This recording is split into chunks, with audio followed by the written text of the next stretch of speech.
আবারও kick off করছে England. শেষ 15 মিনিটের খেলা আমাদের সামনে আছে, এরপরে পেনাল্টি শুটআউট আমাদের জন্য অপেক্ষা করছে।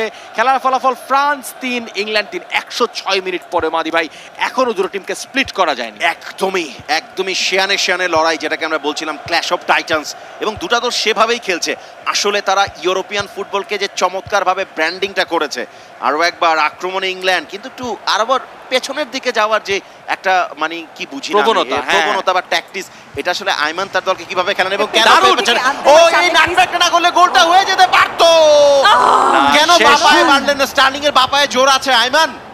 শেষ মুহূর্তে তিনি কেন জানি একটু কারিকুরি দেখাইতে গেলেন এবং গোলটা মোটামুটি ফাঁকা পেয়ে করলেন। কিলিয়ান এমবাপ্পে করেই ফেলবেন মনে হয় না। ফাইনালি কাইল ওয়াকার দারুণভাবে কিলিয়ান এমবাপ্পেকে সামলাচ্ছেন। এমবাপ্পে এখনো লেগে আছেন, বলটি তিনি ফেরত চান, কিন্তু না, একবার ওইদিকে গিয়ে বল হারাই লেগে আর বল ফেরত পাওয়া যায়।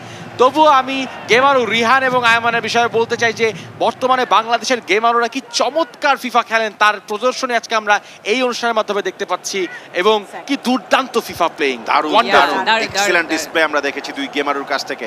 এই মুহূর্তে কিন্তু ডান প্রান্ত দিয়ে আক্রমণে গ্রেলিশ ঢুকে পড়েছেন ভেতরে।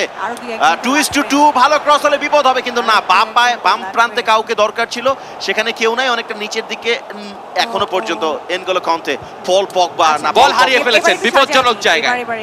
আবারও ফিল ফোর্ডেন না, গ্রিলিশ সেখানে আছেন, বাড়িয়েছেন সামনে বেলিংহাম, প্রথম ম্যাচের গোল স্কোরার স্টার্লিং পেয়েছেন বল এবং গোল। আবারও যিনি করেছেন তিনি আর কেউ নন, তার নাম রাহিম স্টার্লিং।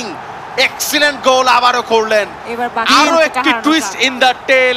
আমরা বলছিলাম যে একবার এই দল এগিয়ে যেত, অন্যবার অন্য দল এগিয়ে যায়। রহিম স্টার্লিং তার দলকে 4-3 গোলে এগিয়ে নিলেন।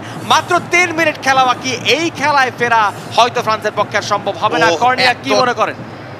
বলা যায় না, খেলা তো খেলাই না। ওনার গলা আমরা দেখছি কি চমৎকারভাবে বলটা নিয়েছেন, টার্ন করেছেন, স্পেস